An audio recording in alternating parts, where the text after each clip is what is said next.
ఏవైనా ఉన్నవి ఉన్నాయి అని చెప్పడానికి ఇంగ్లీష్లో మనం దేర్ ఆర్ అని చెప్తాం. ఉన్నవి ఉన్నాయి.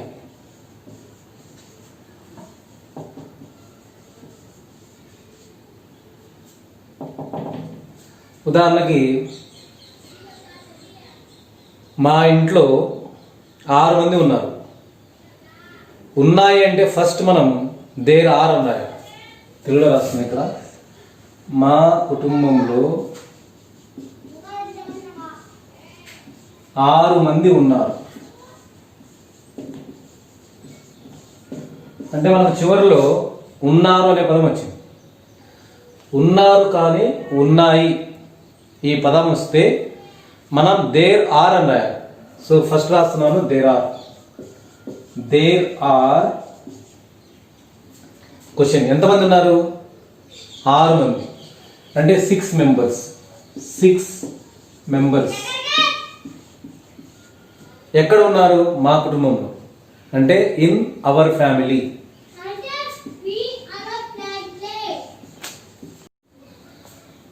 మనం మాట్లాడే మాటల్లో ఉన్నవి ఉన్నారు అనే పదాలు వచ్చినప్పుడు దేర్ ఆర్ అని మనం వాడాలి. మా కుటుంబంలో 5 మంది ఉన్నారు. తెలుగు భాషలో 56 అక్షరాలు ఉన్నాయి. మా పట్టణంలో 5 థియేటర్లు ఉన్నాయి. ఇలాంటి వాక్యాలని ఎలా రాద్దామో ఇప్పుడు మనం నేర్చుకుందాం.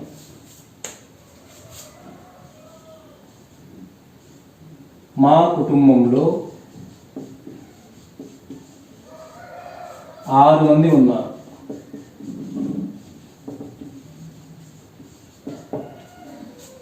ఈ వాక్యంలో చివర ఉన్నారు అనే పదం ఉంది. సో ఉన్నారు అనే పదం ఉంటే మనం దేర్ ఆర్తో స్టార్ట్ చేయాలి. So there are. There are రాసిన తర్వాత ఎంతమంది అనే ప్రశ్న వేసుకోండి. 6 మంది. So 6 members. మళ్ళీ క్వశ్చన్ ఎక్కడ ఉన్నారు? మా కుటుంబంలో అంటే in our family. In our family. So ఈ సెంటెన్స్ని ఎలా చదవాలంటే there are 6 members in our family. రెండవది మా పట్టణంలో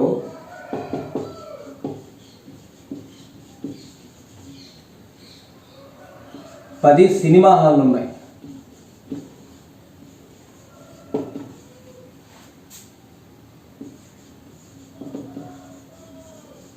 సో ఇక్కడ ఉన్నాయని ఉంది అంటే ఉన్నాయంటే 1 కంటే ఎక్కువ అని అర్థం. 1 కంటే ఎక్కువ ఉన్నప్పుడు దేర్ ఆర్ వాడాలి. సో మళ్ళీ మనం ఇక్కడ దేర్ ఆర్ అని రాస్తున్నాము. దేర్ ఆర్ ఎన్ని ఉన్నాయి ఇక్కడ? 10. ఏమున్నాయంటే 10 సినిమా థియేటర్స్. సో 10 థియేటర్స్ ఎక్కడున్నాయి? మా పట్టణంలో. In our town. In our town. Next ఇది తెలుగులో 56 అక్షరాలు ఉన్నాయి.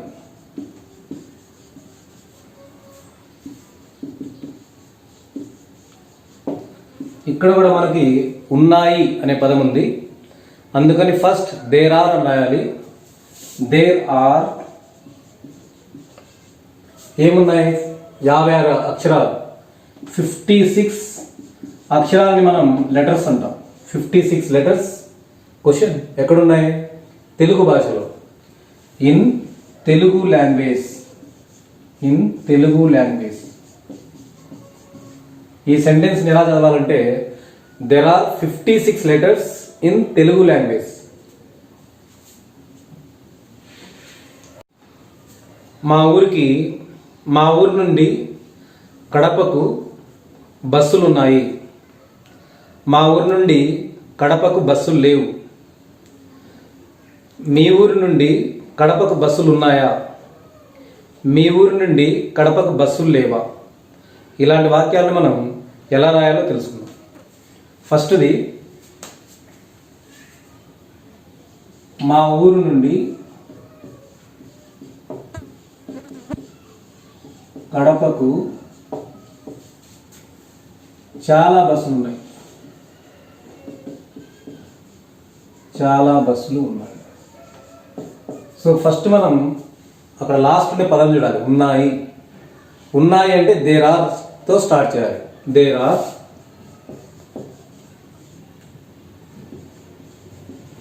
క్వశ్చన్ ఏమున్నాయి? చాలా బస్సులు ఉన్నాయి అంటే many buses.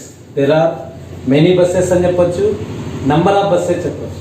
There are number of buses లేదా many number of buses. There are many buses. ఎక్కడికి? కడపకి. టు కడప. మళ్ళీ క్వశ్చన్ ఎక్కడి నుంచి? మా ఊరు నుంచి.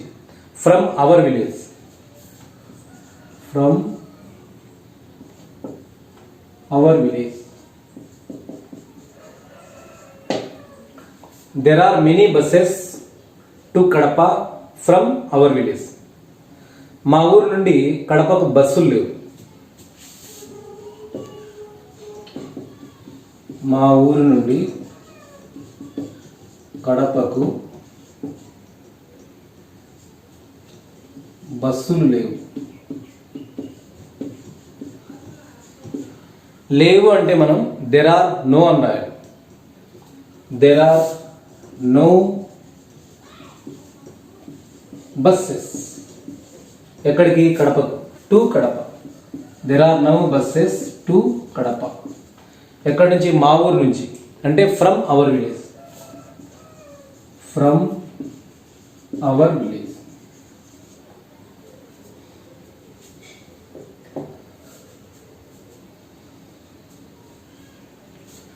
మీ ఊరికి బస్సులు ఉన్నాయి. మీ ఊరికి బస్సులు ఉన్నాయి. మీ ఊరికి కడపకు కడప నుండి మీ ఊరి నుండి కడపకు బస్సులు ఉన్నాయి.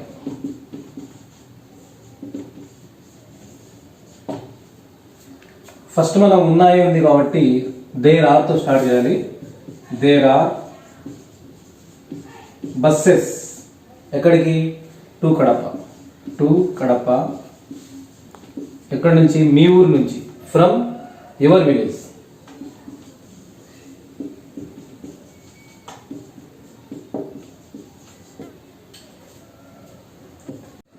మనం ఎక్కువగా ప్రశ్నలు ఎదుటి వ్యక్తులను అడుగుతుంటాం. అందుకని యు, యువర్ అనే పదాలతో మనం ప్రశ్నించడం నేర్చుకుంటే ఇంగ్లీష్ని చాలా తేలిగ్గా మాట్లాడచ్చు. సో ఇప్పుడు ఒక సెంటెన్స్. మీ ఊరికి ఆటోలు ఉన్నాయి. There are autos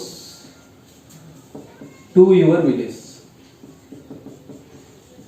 to your village అంటే మీ ఊరికి ఆటోలు ఉన్నాయని అర్థం.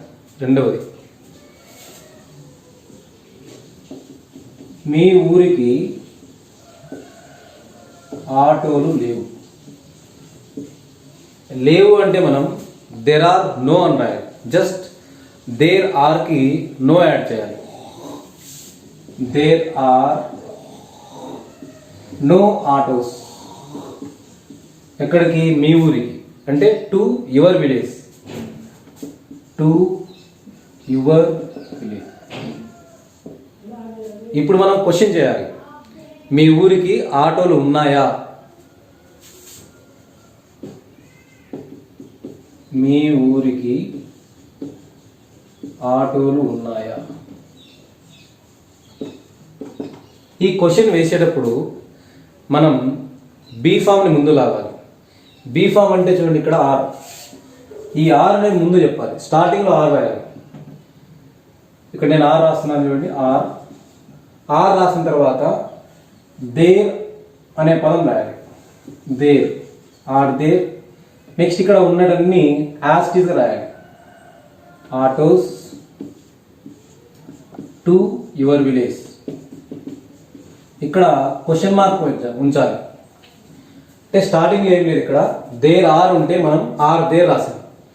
దేర్ ఆర్కి రివర్స్ రాస్తే ఆర్ దేర్ వస్తుంది. సో క్వశ్చన్ వేసేటప్పుడు ఆర్ దేర్ ఉన్నారు ఇక్కడ. Are there autos to your village? Are there autos to your village?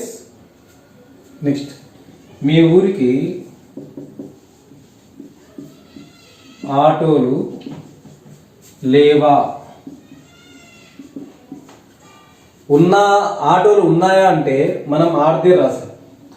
లేవా అంటే ఆర్ అండ్ దేర్ రాయాలి. ఆర్ అండ్ దేర్ అంటే నాట్ అనేది యాడ్ చేయాలి. ఆర్ అండ్ దేర్, మళ్ళీ ఈ పదాలన్నీ యాజ్ తీసుకు రాయాలి. Aren't there autos to your village? Question mark. Aren't there autos to your village? ఇలా మీరు ఎక్కువసార్లు ప్రాక్టీస్ చేయండి. మళ్ళీ క్వశ్చన్, మీ ఊరికి ఎన్ని ఆటోలు ఉన్నాయి?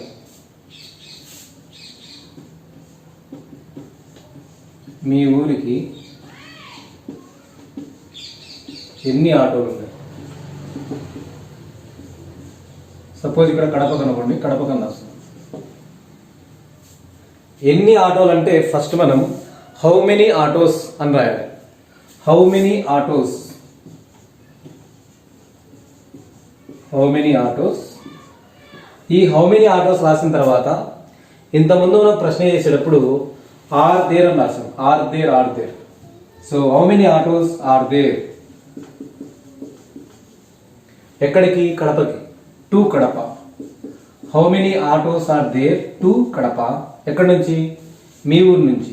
From your village. From your village. ఇది అడిగేటప్పుడు మనం ఎలా అడగాలంటే how many autos are there to your village? How many autos are there to Kadapa from your village? ఇప్పుడు మనం ఇంకొక చిన్న పాట గురించి తెలుసుకున్నాం.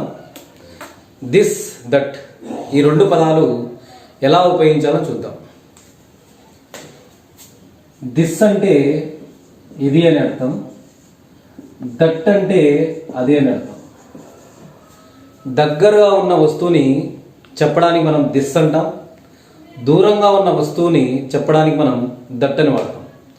దగ్గరున్న వాటి దాని గురించి దిస్, దూరంగా ఉన్న వాటి గురించి చెప్పడానికి మనం దట్ అనే పదం వాడతాం. అయితే మనం దిస్ రాసిన, దట్ రాసిన దాని పక్కన కంపల్సరీగా ఈస్ అనే బీ ఫామ్ వాడాలి. This is, that is. ఇప్పుడు కొన్ని ఎగ్జాంపుల్ తీసుకున్నాం. ఇది నా సెల్లు అనేదాన్ని ఎలా చెప్తాం చూద్దాం. ఇది నా సెల్లు. ఇది అని వస్తే దిస్ ఈజ్ అని చెప్పాలి. రాస్తున్నాను, ఇది నా సెల్లు, ఇది నా సెల్. ఇది అంటే ఫస్ట్ దిస్, దిస్ పక్కన ఈజ్ రాయాలి. This is. నా సెల్ అంటే my cell. This is my cell.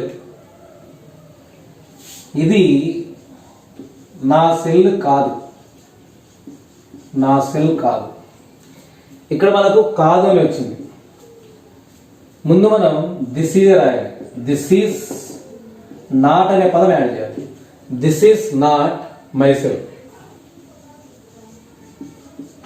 వాక్యాన్ని గమనిస్తే ఇంతకుముందు సెంటెన్స్ ఏదైతే ఉందో సేమ్ అదే సెంటెన్సే, కాకపోతే ఇక్కడ నాట్ అనే పదమే యాడ్ చేస్తాం. This is not my self.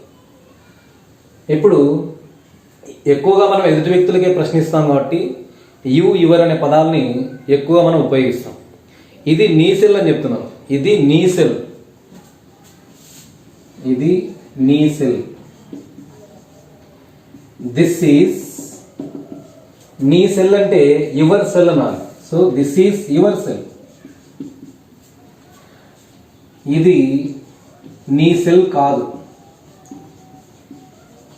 అంటే this is not your cell. This is not your cell. మనం అడుగుతాం, ఇది నీ సెల్లా? ఇది నీ సెల్లా?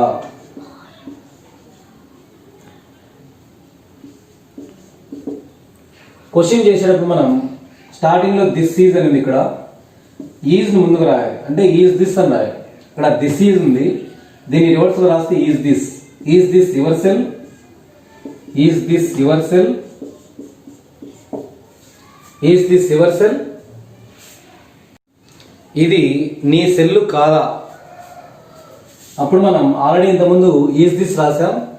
ఇప్పుడు మనం is and this just not add చేసినాం.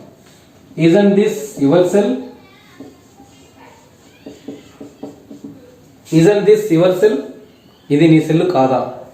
ఈజ్ దిస్ ఇక్కడ నాట్ పెట్టేసినాం కాబట్టి ఈజ్ అండ్ దిస్ అవుతుంది.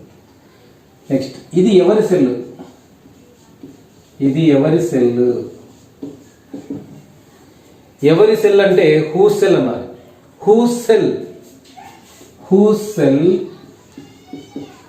తర్వాత మనం దిస్ ఈజ్ అనే దాన్ని ఈజ్ దిస్ అన్నారు. Whose cell is this, whose cell is this. దానికి answer this is mine, this is my cell అని ఆన్సర్ అయిపోవచ్చు. ఇప్పుడు దట్ అనే పదం ని ఎలా ఉపయోగించాలో తెలుసుకుందాం. దట్ వచ్చినప్పుడు మనం దాని పక్కన ఈజ్ రాయాలి. దట్ అంటే అది అని అర్థం. ప్రతిదానికి మనం దట్ వచ్చినప్పుడు దట్ ఈజ్ అని చెప్తుంటాం. ఇప్పుడు అది నా స్కూటర్, దూరంగా ఉన్న వస్తువుకి మనం అది అంటాం కాబట్టి దట్ అనే పదం వాడాలి. అది నా స్కూటర్, అది నా స్కూటర్. అది అంటే మనం ఫస్ట్ దట్ రాయాలి, దట్ పక్కన ఈజ్ రాయాలి. దట్ ఈజ్ నా స్కూటర్ అన్నాం కాబట్టి మై స్కూటర్ అని చెప్పాలి. That is my scooter. రెండవది అది నా స్కూటర్ కాదు, అది నా స్కూటర్ కాదు. దట్ ఈజ్ ఇక్కడ కాదు అని వచ్చింది కాబట్టి మనం నాట్ అనే పదాన్ని జోడించాలి. That is not my scooter, that is not my scooter, that is not my scooter. Next అది నీ స్కూటర్, అది నీ scooter. That is your scooter, నీ అంటే your. That is your scooter. అది నీ స్కూటర్ కాదు. ఇప్పుడు మనం దట్ ఈస్ కాదు ఉంది కాబట్టి నాట్ రాస్తున్నాను. That is not your scooter, that is not your scooter. ఇప్పుడు ప్రశ్న, అది స్కూటర్ నీదేనా? ఆ స్కూటర్ నీదేనా? ఆ స్కూటర్ నీదేనా? క్వశ్చన్ చేయడానికి మనం ఈ దట్ ఈస్ ని రివర్స్ లో రాయాలి. That is reverse is that అంటే ఈజ్ ముందు రాయాలి, తర్వాత దట్ రాయాలి. Is that your scooter, is that your scooter.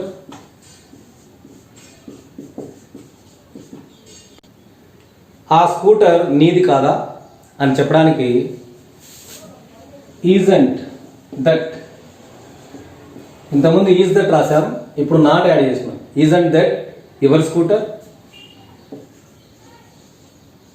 Isn't that your scooter. నెక్స్ట్ది ఆ స్కూటర్ ఎవరిది? ఆ స్కూటర్ ఎవరిది? ఎవరిది అంటే మనం హూస్ అని రాయాలి. ఎవరి స్కూటర్ అంటే whose scooter, whose scooter, whose scooter is that, whose scooter is that. తర్వాత ఇంకొక చిన్న సెంటెన్స్ తెలుసుకుందాం. ఇది ట్యాబ్లెట్, ఇది ఒక ట్యాబ్లెట్, ఇది ఒక ట్యాబ్లెట్. ఇది అంటే మనం దిస్ చెప్తాం. This is a tablet. రెండవది ఇది చేదు ట్యాబ్లెట్, ఇది ఒక చేదు ట్యాబ్లెట్, ఇది ఒక చేదు ట్యాబ్లెట్. మళ్ళీ మనం దిస్ ఈస్ ఏ చేదుని మనం బిట్టర్ అంటాం. So bitter tablet, this is a bitter tablet, this is a bitter tablet. ఈ టాబ్లెట్ చేదుది అంటే this tablet is bitter, this tablet is bitter. ఇవి చెప్పడం అలవాటు చేసుకోండి. అది ఒక చీర, అది ఒక చీర. అది అంటే ఫస్ట్ మనం దట్ రాయాలి. That is a sari, that is a sari. Next రెండవది, అది ఒక ఎర్ర చీర, అది ఒక ఎర్ర చీర. That is a red sari, that is a red sari.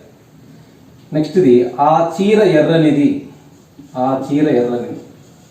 ఇది ఎలా చెప్తామంటే, ఆ చీర అంటే మనం దట్ శారీ అంటాం, ఈ చీర అంటే దిస్ శారీ అంటాం.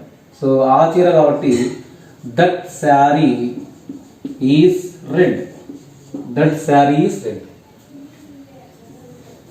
ఇప్పుడు మనం దీస్ దోస్ అనే ఇంకొక రెండు కొత్త పదాలని వాటి గురించి తెలుసుకున్నాం. దీస్ దోస్, దీస్ దోస్, ఇవి ఒకటి కంటే ఎక్కువ ఉన్నప్పుడు. ఒక వస్తువు అయితే దిస్ అని చెప్పాం, దగ్గరగా ఉన్న ఒక వస్తువుకి దిస్ అని వాడాం. దగ్గరగా ఉన్న ఎక్కువ వస్తువులకు అంటే ఒకటి కంటే ఎక్కువ ఉంటే మనం దీస్ అనే పదం వాడతాం. దూరంగా ఉన్న ఒక వస్తువుకి మనం దట్టతో వాడతాం, దట్ అనే పదాన్ని యూజ్ చేస్తాం. దూరంగా మనకు ఎక్కువ వస్తువులు ఉంటే దోస్ అంటాం, దోస్. దోస్ అంటే అవి, దీస్ అంటే ఇవి. దీస్ రాసిన దోస్ రాసిన మనం వాటి పక్కన ఆర్ రాయాలి. దిస్ దట్టు పక్కన ఈజ్ రాసినాం. ఇప్పుడు మనం దీస్ దోస్ అనే పదాలు వాడేటప్పుడు వాటి పక్కన మనం కంపల్సరీగా ఆర్ రాయాలి. ఇవి నా పుస్తకాలు, ఇవి నా పుస్తకాలు. ఇవి అంటే మనం దీస్ అనే పదాన్ని వాడాలి. దీస్ పక్కన ఆర్ రాయాలి. దీస్ ఆర్, దీస్ ఆర్ నా పుస్తకాలు అంటే my books, these are my books. ఇవి నా పుస్తకాలు కాదు అని చెప్పడానికి మనం ఫస్ట్ ఇవి అంటే దీస్ ఆర్, దీస్ ఆర్ కావు అన్నాం కాబట్టి నాట్ అనే పదం వాడాలి. These are not my books, these are not my books. ఇవి నీ పుస్తకాలు, దీస్ ఆర్ నీ పుస్తకాలు అంటే your books, these are your books. ఇవి నీ పుస్తకాలు కావు, దీస్ ఆర్ నాట్, కావు అన్నది కాబట్టి మనం నాట్ రాయాలి. These are not your books.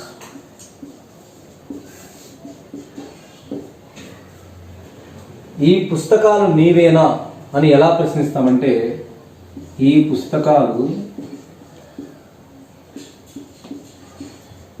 నీవేనా. ఇది క్వశ్చన్ కాబట్టి మనం స్టార్టింగ్లో దీస్ ఆర్ అని రాసాం. దాని రివర్స్లో ఆర్ దీస్ అంటే ఆర్ను ముందుకు రాయాలి. మిగిలిన పదాలన్నీ ఆర్డర్లో రాస్తాం, ఆర్ ఒక్కదాన్ని ముందుకు రాయాలి. ఆర్ దీస్, దీస్ ఆర్ని మనం are these, are these your books, are these your books, are these your books. ఈ పుస్తకాలు నీవేనా. ఇవి నీ పుస్తకాలు కావా క్వశ్చన్ చేయడానికి ఆర్ అండ్ దీస్, దీస్ ఆర్ని మనం ఆర్ దీస్ రాసాం, ఇక్కడ నాట్ యాడ్ చేయాలి. Aren't these your books, aren't these your books. ఇవి ఎవరి పుస్తకాలు? ఇవి ఎవరి పుస్తకాలు లేదా ఎవరి పుస్తకాలు అంటే ఫస్ట్ మనం హూస్ బుక్స్ అన్నారు. ఎవరి పుస్తకాలు అంటే whose books. Whose books are these? Whose books are these? Whose books are these? Next, అవి నా పుస్తకాలు.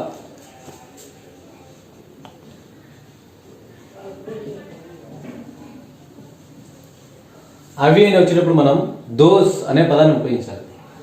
దోస్ పక్కన ఆరే రాయాలి. Those are my books.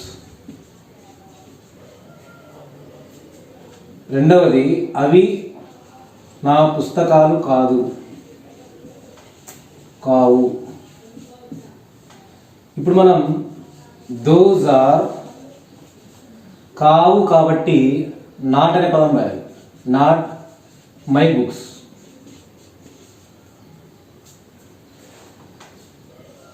అవి నీ పుస్తకాలు.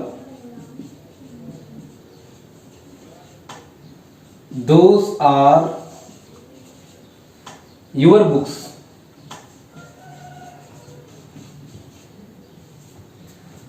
ఆ పుస్తకాలు నీవేనా అని అడగడానికి ఆ పుస్తకాలు నీవేనా అని అడగడానికి మనం ఈ దోస్ ఆర్ను రివర్స్లో ఆర్ దోస్ అని రాయాలి. Are those your books? Are those your books? ఆ పుస్తకాలు నీవి కావా? ఇప్పుడు మనం ఆర్ దోస్ దీనికి నాట్ యాడ్ చేయాలి.